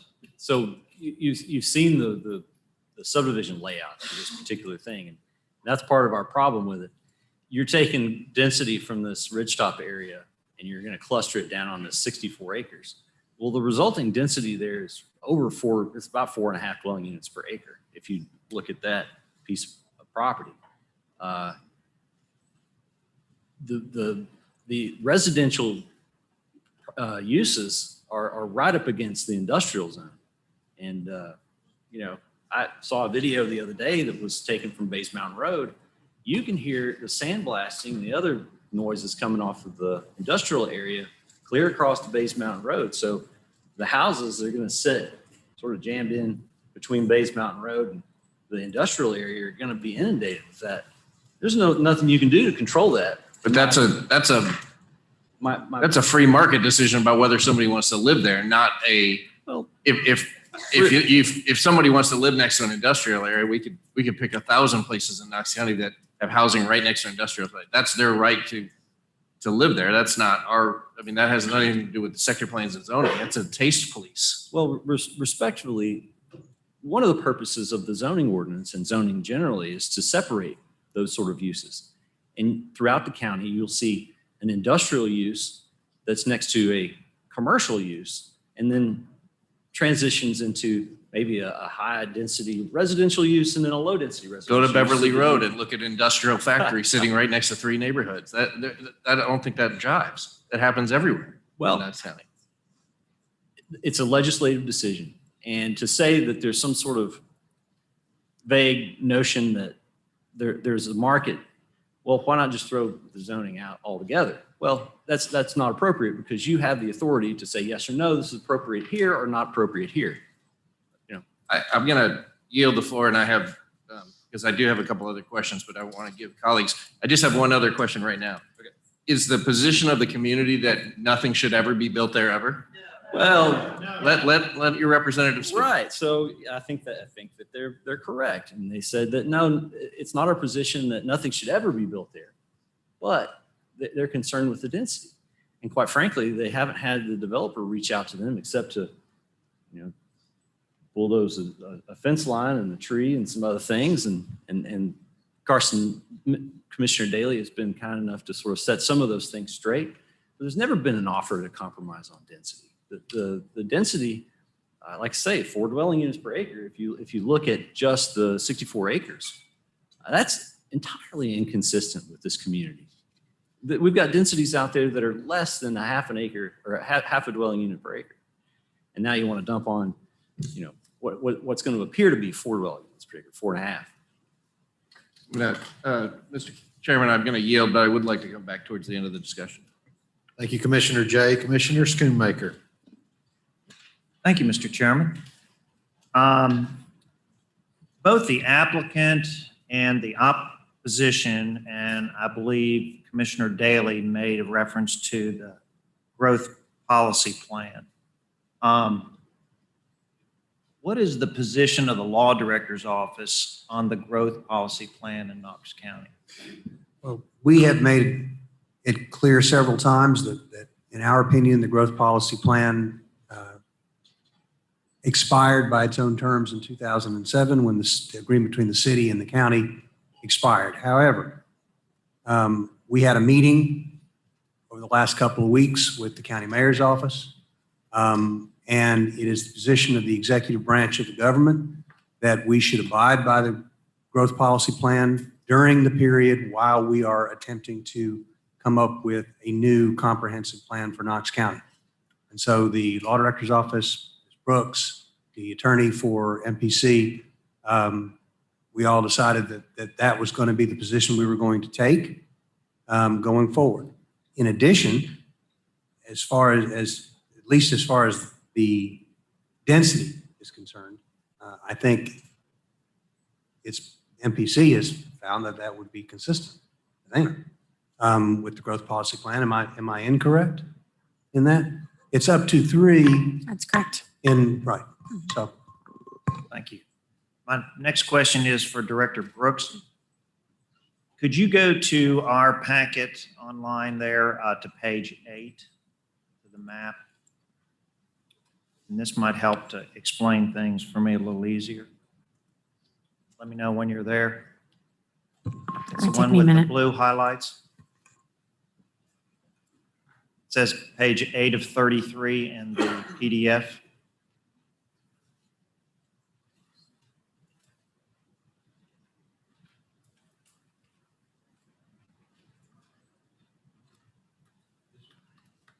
Yes. I have the full packet. Can you get online to pull up your file from? I have the file in front of me. Are you talking about the file that was sent over from the Planning Commission? Yes, that Yes. was sent to us. Okay. All right. Page 8, there's a drawing with blueprint, blue highlights of the 2 properties, the 2 different parcels. Okay. You there? No? I'm familiar with the 2 different. This one. I think at this Yeah. distance. Yes. Okay. Yes, I'm familiar with the 2 Okay. parcels. So the lower portion that butts up against Sevier County, that's the rural residential at 1 dwelling unit an acre, correct? Correct. Okay. If this zoning was to go through, and this is all considered 1 tract of land, can the developer put all of the units on the upper portion which was originally set for 160 acres and then 160 units on the top and 95 units on the bottom. Could they put all 255 units on that top portion where it says PR up to 3 dwelling units an acre? Yes. Okay. So then the bottom 95 acres, is the developer required to make that a conservation easement so that no other structures will go on that property? We have no mechanism to require them to put it into a conservation easement, but they couldn't come back at a later date and try to add additional density because they would have already, if they were to build the 250 approximately units, they wouldn't be able to come back later and request, I mean, they could request more density, but they'd have to come back through the process. We wouldn't be able to allow them to do that via a plan submittal of Planning Commission. Does that make sense? But in 5 years, when they build out the top portion of 255 housing units, be a different planning commission, different commission, they could come back and say, we want 200 homes for that 95 acres. And they'd have to go back through the process of rezoning and plan amendments. Mhm. But even though they've already used up those dwelling units in the original application here, if they get approved for this. Yes. So they get double shots just because they're gonna. And that's true with any property. So any property that you rezone to plan residential up to X number of units, there is not a limitation on a property owner applicant coming back in the future and asking for additional density or plan amendment. And then I just have one question, Mr. Chairman. You said there was 11 people that wanted to do public forum for that, and we got about 3 or 4 of them. There are additional people that signed up to speak on this item. I was actually looking to Mr. Sanders. I mean, we didn't stop. Okay, okay. So thank you, sir. Mr. Sanders, would you like to speak to that? I would like to speak to that. The other thing that's sort of looming in the background of this is the way that the interpretation is allowing the developer to cluster these units from this 95 acres down to the 65 acres. And you've hit on a very important point. Yes, you can go back through the process. It may not stay like that forever, so there's no guarantee, right? But beyond that, if you look at the sector plan and the depictions of clustering in the planning documents and the zoning documents, it's always a relatively, contiguous tract that clusters development, and then you have this large peripheral area where you have open space and trees, and it looks nice. This is a total misuse of that process, I think, and that's another reason to vote against it, because these tracts are relatively disconnected. There's not a road or anything that goes between them. There's not sewer. There's not roads on the upper tract, and now you want to bring density way down here on the lower tract. We just feel like it's a misuse of that process. Look to Commissioner Smith. Thank you, Mr. Chairman. I keep hearing it called industrial. What is it? It's actually an economic center. What is it called that's back in there? It's an industrial employment center. Employment center. It's factories, yeah. Okay, it's really, it's kind of out of place, and Mr. Sanders, usually you have industrial, you have commercial, then you have medium high density, then you get to regular residential.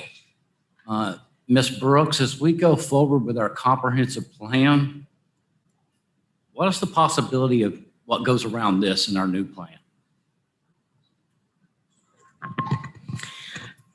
That's a good question. I think it'd be premature for me to speculate what we would recommend for this particular industrial area without going through the community input process. But like you said, it is kind of an odd location for this type of use, or this cluster of uses. But in all probably likelihood, residential housing would probably be the least invasive use that would go around an industrial site.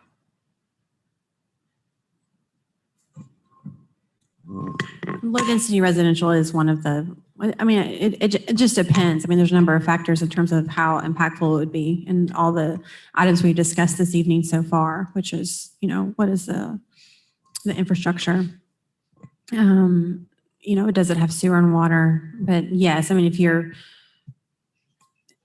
I think if the question is residential good, I'm not sure that I'm fully understanding what your question is on this one, but. I guess I'm just wondering if when the comprehensive plan comes out, if something worse could be going around this side. I don't think that we would, my speculation is we wouldn't recommend an increase in industrial uses at the site, given its location. Thank you. Thank you, Commissioner. Commissioner Ward, you haven't spoken on this yet, I don't believe, so I'll look to you and then to Commissioner Daly. Mr. Sanders, can I ask you a question real quick? Since you are the representative, you guys don't want 4.5 units an acre, so where do you guys land on what density do you want to see? Well, I wrote a letter to this commission that said 145 units on this lower portion of property would be acceptable as a compromise. And I think that works out to about 2 dwelling units per acre.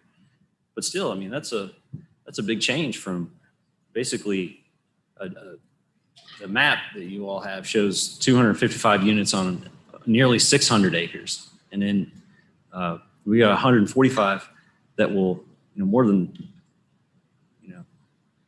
the multiple, what do you, how do you compromise with the character of your community? And these folks, they clearly don't, they appreciate the rural nature of that area. The growth policy plan calls it rural. The sector plan calls it agriculture, and the zoning calls it agriculture. When the developer bought this property in the middle of last year, those were the expectations.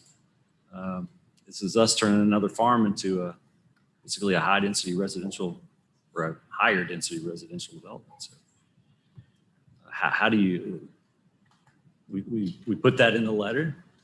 We've not heard anything out of the developer. So I think they would be willing to compromise at something. You heard them say they didn't oppose development altogether. It would be nice to have some sort of separation between the houses and the industrial area.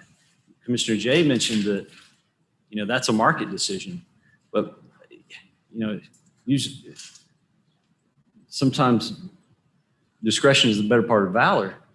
You can put houses in there. If the noises are too loud for people to live, they're going to move out and the place is going to get run down because nobody wants to live there. We don't see residential developments like this near industrial parks. There's always this separation. But, Mr. Campbell, did you want to respond? Just a couple things. First of all, we didn't get a copy of that letter for compromise. So this communication thing, obviously we all need to do better at communicating, but we didn't get a copy of that letter either. I believe the original recommendation from MPC had those two densities bifurcated. There was 180, I believe, on the lower part and some density on the mountain. I can't remember off the top of my head what that was. It was during the planning commission process that the planning commission voted to consolidate that density.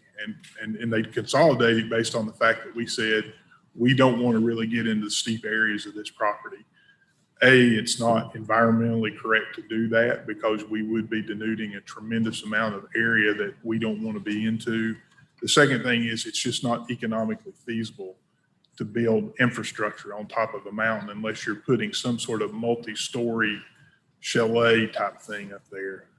And so that's what that's what the planning commission, and that's what we originally kind of came before the body. It was at the planning commission process that this 255 units on this part got put on there. So I just want everybody to understand when we came to this commission, we said we were okay with what was originally done as far as those densities recommended. And it was during that process that kind of got put there. So that's all I wanted to say.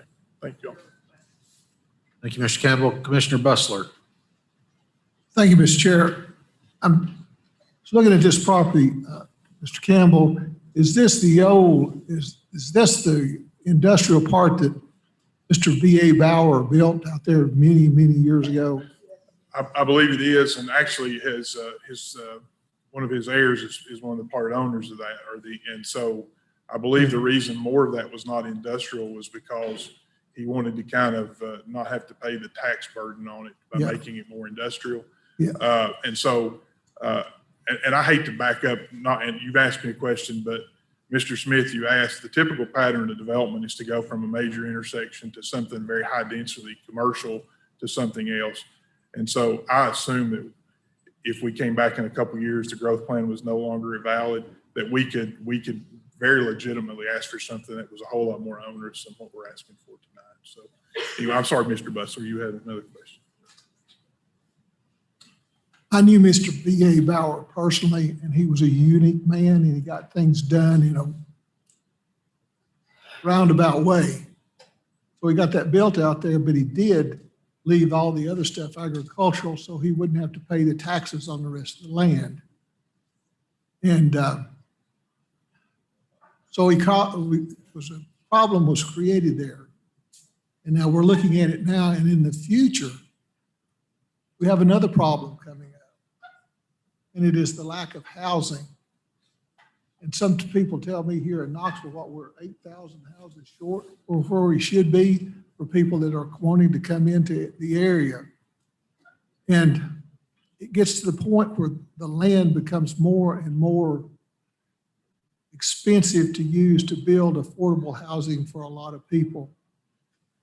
So we've got to look at that too. That's another thing that we got to consider.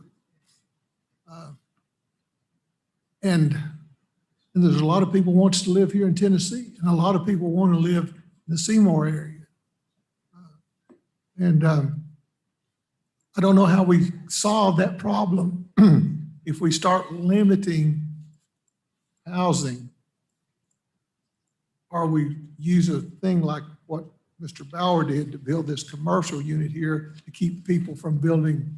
You know, we didn't know that the zonings were going to be like they are now, where you have the industrial and then lesser zoning and then lesser zoning till you get to the houses. So if there was some way that we could have a compromise that would fill both needs, but still supply the houses that we need, I wouldn't want to live around in industrial development with the sanding going on and things of that sort that's used in that. But there's housing needs coming up. And if we limit it now, we're going to be like some of the other places that limited their housing.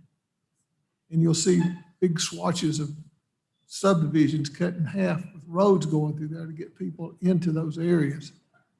There's a lot of things going on, and I want to get back to this. We got two problems. We got the industrial housing there that's going to, people won't want to live around, but we need the housing. Now, how are we going to compromise? How are we going to work together for people in the future that can afford those houses? And so that's the problem you all have. How are you going to help other people to have what their dreams are, to have a home and live in an area that you're out, where you're away from a lot of the city noise and things of that sort? So we've got a big problem here, and I don't know how we're going to work it out. I'm just saying we got to think about both sides. We just can't think about ourselves. And so let's open up for some discussion of how are we going to get to where we need to be. Thank you for letting me talk. Thank you, Commissioner Bustler. Commissioner Durrett. Thank you, Mr. Chair. Mr. Campbell, is the developer willing to make any infrastructure improvements, say to roads, park, et cetera? Well, the roads, obviously, if there's some deficiency that we have to do, I mean, it's on our dime. During this whole concept planning phase, we have to do that. So yes, ma'am, if there's other upgrades that have to be made, we certainly have to do that. That's part of our obligation, and they're willing to do that, no question. Okay. And my other question is, going off of what Commissioner Bustler was just saying, what kind of compromise can we come to? Would the developer be willing to compromise to 2 units an acre?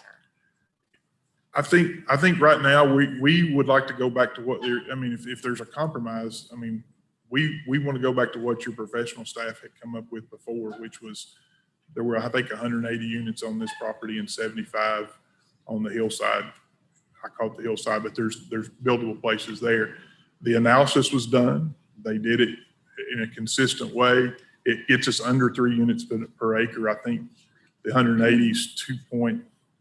That may be, my math may be off a little bit, but somewhere in that neighborhood. And then we're under 1 an acre on the hillside part. So again, just, you hate to negotiate standing here at the podium because you're trying to do that, but that would be I mean, we would just like to go back to whatever the original recommendation would be. And that gets us fairly close to what the number they just mentioned as well. Thank you. Thank you, Commissioner. Commissioner Daly, we're back to you, sir. Thank you, Mr. Chair. We got into the density before we got really straight through to the sector plan. I'm in a position, I'm not going to make both sides happy. I'm going to make a motion that we approve the sector plan change because we've got sufficient with the road improvements. Our sector plan being 10 years old, I will make that motion. And after that, I'm going to make a motion that we do what staff has said. Staff says 180. I gave you all a map. Staff says 180 on the lower part, no more than 180. Community, Daniel wanted 145. They want 220 to 255, whatever that number is. I'm not going to make either one of you happy. My motion is going to be that we go with staff's recommendation of no more than 180 on that lower part. That's going to be my motion. And that's going to be below 3 per acre. That's going to be in the growth plan. That's going to be under the sector plan of up to 3 units per acre. And I'm going to go home tonight. I'm not going to sleep well. I can promise you that. I'll make both people mad. But we need to grow in South Knoxville. I've got 174 units coming in behind my house up there on John Sevier Highway. Do I like it? Absolutely. No, I don't like it. But that was part of the growth plans. You all know that I follow the growth in the sector plan. I have always done. With the staff's recommendation of only 180 units on that lower part, that will be my motion. No more than 180 units. That's what I'm going to yield to Mr. J, but then I will make the motion on the sector plan first. Thank you, Commissioner Daly. Commissioner Jay, you have the floor. I don't want to do anything until I don't want to go through my part until there's a second. I mean, I think that. Okay, he hasn't formally made the motion yet. Would you like to yield to him to do that? Or? Okay. Okay. Sorry, I didn't want to make sure. You have the floor, sir. Thank you, Mr. Chairman. This is probably one of the most unusual developments to consider I've seen in some time. I've driven out there twice, and the first time I drove out there, I just went, okay, this is really weird. This is an industrial area town surrounded by, a lot of farmland, essentially, with neighborhoods on a ridge that used to be somebody else's farm. I mean, let's be frank, you all live in homes that used to be somebody else's farm that had the same argument that you've had, and on we go. And then you're right on the church with a cemetery, and then right on Chapman Highway with a huge commercial development right down the street. I mean, you couldn't have picked a more unusual combination at all at the same time, which is, it's okay. It's just very, very difficult to consider all of it. There's a lot I agree with on both sides. I agree with Commissioner Daly that growth is coming. This is the discussion we're going to have every single month. Growth is coming. Things are going to be built, and they're going to be built around areas where other growth is, and shops and restaurants and commerce and industry and business. Those are great. Those bring people. Schools bring people. More people bring more people. That's how it happens. And so this community just like every other community in the county, is going to change. Growth is coming, people are coming here, but also families are staying here, and other generations want to raise their family here. So it's just not feasible for everything to stay the same unless you buy the land and decide you want to stay there. So there's got to be a balance in between with that.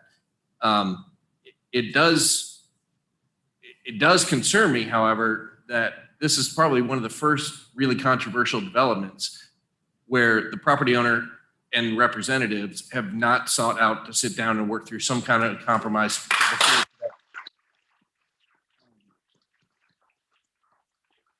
That really bugs me, because almost every time we get through something that has a big issue, they've at least tried to find some common ground. If you all aren't against all development, but you don't want this, and they want to do this, but they don't want to do that, you try to come together and you find an option. While there you may not have gotten a letter, there's not a chance that anybody involved with this property has not seen that there is major opposition. You just drive around there and look, I'm sort of stuck in the middle with Commissioner Daley. I get both sides, but what I would like to actually see, and there's no motion on the floor, so I don't really want to do a substitute motion, and I certainly don't want to circumvent the district commissioner because I'm an at-large commissioner. But what I would like to see is both of these postponed for 60 days so that the groups can come together, the developer can come together, the property owners can come together, try to find some compromise that has some balance. You all will have to give a little bit and understand that people are going to be your neighbors. They are going to live there and they're going to be your neighbors. And whether they choose next to an industrial site or not, it's not your choice. That's their choice to buy the house. At the same time, I do believe the developer and the property owner, they have to come to the table and say, how can we make this work? Because there are concerns, and you don't want to start, you never want to start a fight with your neighbor on day one. So I'm not going to make that motion. I might make a substitute motion depending on where we're going. I'd like to encourage Commissioner Daley and others to maybe let this simmer for 60 days. Let the teams come together. Let's find something and find a way to grow South Knoxville, but in a way that doesn't go with Clash of the Titans on day one. So thank you for the time. Thank you, Commissioner Jay. Commissioner Lundy, you've not spoken on this yet. I agree with Commissioner Jay. That's one thing that is very important to me, is developers and communities come together. We all know that we need housing, but I shut down once I hear that the developer didn't reach out to the community, because sometimes I feel like developers or some people don't feel like the community are investors in the community. You are investors. You may or may not have $1 million or whatever, but when you chose to buy that house or preserve the house that's been passed down, you invest in that land, and that's your land.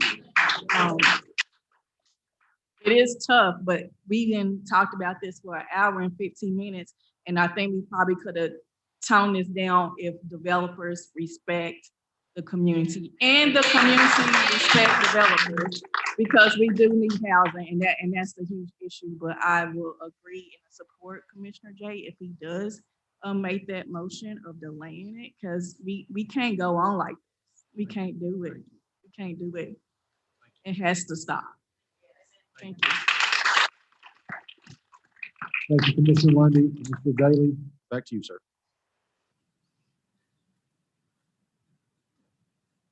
Like I say, I'm not going to make either side happy. One side wants 255, the other side wants 64.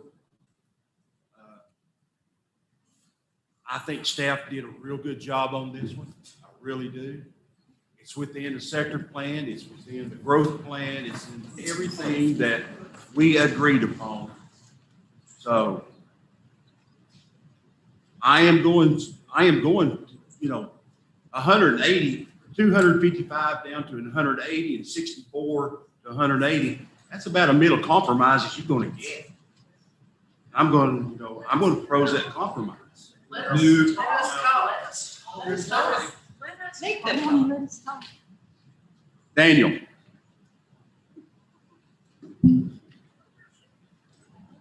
Yes, sir. when you talk, is 180 agreeable? No. See, that's my point. It's not agreeable.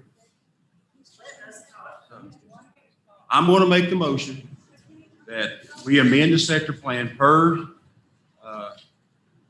staff's recommendation, because yes, Mr. Snowden says there are major improvements there. And two, our sector plan is 10 years old. And I'm making that motion. Have a motion, sorry, didn't mean to interrupt, sir. Have a motion to amend the sector plan as recommended by the Planning Commission. That motion is by Commissioner Daly. Is there a second?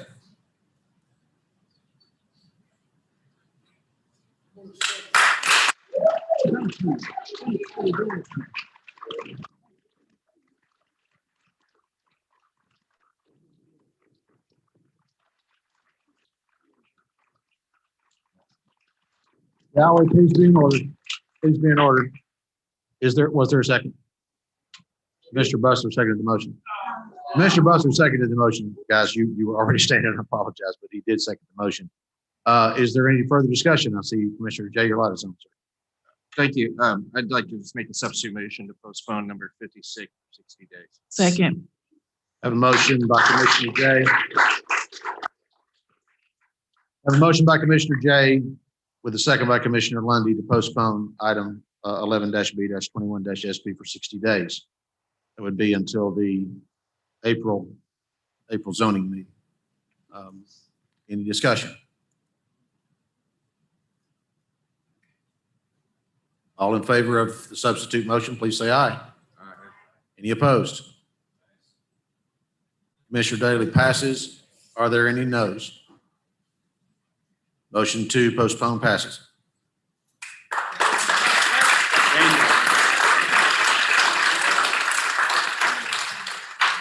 Mr. Chairman.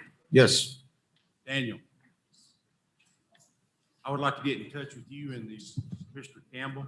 We'll sit down, talk, and see what a fair number is. 64 is not a fair number. Thank you. Commissioners,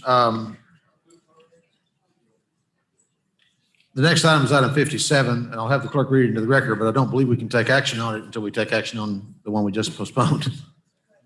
So, You have to make a motion on it to postpone. certainly, Madam Clerk, please read item 57 into the record. It's 11-F-21RZ. It's also a request of Thunder Mountain Properties LLC for rezoning from A agricultural, CA general business, CB business and manufacturing, and RA low density residential to PR plan residential up to 3 dwelling units per acre. The property description is the same as the previous item. Thank you, Madam Clerk. The applicant present. Yes, sir. It's a moot point, I suppose, but I just wanted to point out one thing. Commissioner Jay, I appreciate what you said. Commissioner Lundy, I do as well. We asked for rezoning for a number. Until we have the number, it's really, really, really hard to sit down and show the community exactly what we're going to do and how we're going to do it. We usually have those meetings more at concept plan phase when we have. Now, there's a stick drawing out there that we tried to do to show what we thought we could do, but that's not an official plan. That's just something we tried to put together to show that stuff was possible. So again, you've made your decision. We respect that decision. However, understand until we get to concept plan and we really know that road's going to be here, that's going to be here, and that's going to be here, those discussions become almost fruitless because we're arguing on a number. And as you sit here tonight, we had a number that both parties was in the middle of that number. And neither one of us was happy, but that was where we're going. So we'll meet, we'll do whatever. But at the same time, understand that I'm not confident that those we get to really, I'm not going to tell you what my dad says because anyway, something we shouldn't say, but we all believe in our worst demons when we come up with something that's not on a piece of paper that we can look at effectively. And 60 days will be difficult to get that thing on a piece of paper that we can look at effectively to know. And again, I respect your decision, but I'm just saying that is an issue. Thank you all. Mr. Chairman, just a quick point of privilege, a clarification. Postponing it 60 days keeps exactly the same recommendation I want everybody to realize this. The Yes, the exact staff. recommendation, exactly how it's written, stays alive. It just moves. So there's nothing being changed from what's on the paper. Right. Yes, MPC will not be, or planning commission will be revisiting it within the 60 days. I think the commissioner is aware there is opposition present to this item. Director Brooks, I'll look to you to read the staff's recommendation. Planning Commission recommends that County Commission approve planned residential zoning up to 2.5 dwelling units per acre for approximately 64 acres of parcel 138-270 and a portion of parcel 138-274 on the east side of Sevierville Pike. Approve PR planned residential zoning up to 1 dwelling unit per acre for approximately 95 acres of a portion of parcel 138-274, subject to one condition by a vote of 10-4. Thank you, Ms. Brooks. Chair will entertain a motion on this item. Motion to postpone the March. April. April meeting. Have a motion to postpone to the April zoning meeting by Commissioner Daly, second by Commissioner Jay. All in favor of that motion, please say aye. Aye. Any opposed? That item is postponed.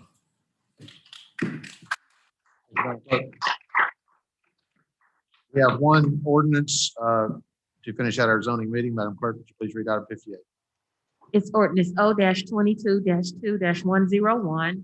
An ordinance amending the Knox County Code Appendix A zoning to reflect the name change of the Knox County Planning Commission by removing metropolitan from the name throughout Appendix A. This amends ordinance O-90-9-130 adopted September 10th, 1990 as amended on first reading. Motion to approve. Have a motion to approve by Commissioner Jay, second by Commissioner Daly. All in favor, please say aye. Aye. Any opposed? That motion carries. I will remind the commissioners that we do need to set a public hearing for this ordinance before we go to second reading. And I don't think so. Is it? I think it just has to pass 2 readings, doesn't it? Yeah. Am I right about that? On both readings? Okay, Madam Clerk, please call the vote. Commissioner Lundy. Aye. Commissioner Lundy votes aye. Commissioner Durrett. Aye. Mr. Durrett votes aye. Commissioner Smith. Aye. Commissioner Smith votes aye. Commissioner Ward. Aye. Commissioner Ward votes aye. Commissioner Schoonmaker. Commissioner Schoonmaker votes aye. Commissioner Hill. Commissioner Hill votes aye. Commissioner Bustler. Commissioner Bustler votes aye. Commissioner Beeler. Aye. Commissioner Beeler votes aye. Commissioner Daly. Commissioner Daly votes aye. Commissioner Jay. Aye. Commissioner Jay votes aye. Commissioner Biggs. Aye. Commissioner Biggs votes aye. All members present voting aye. Thank you, Madam Clerk. That ordinance passes on first reading. My intent is to set a public hearing for 4:30 PM on the day of our work session at the March 21st meeting. I don't think we'll have a whole lot of action during that public hearing for a name change. Motion to adjourn. Motion and second. All in favor, please say aye. That's zoning. zoning. Yes, absolutely. Yes, sir. Zoning is adjourned. Commission will reconvene at 9:40.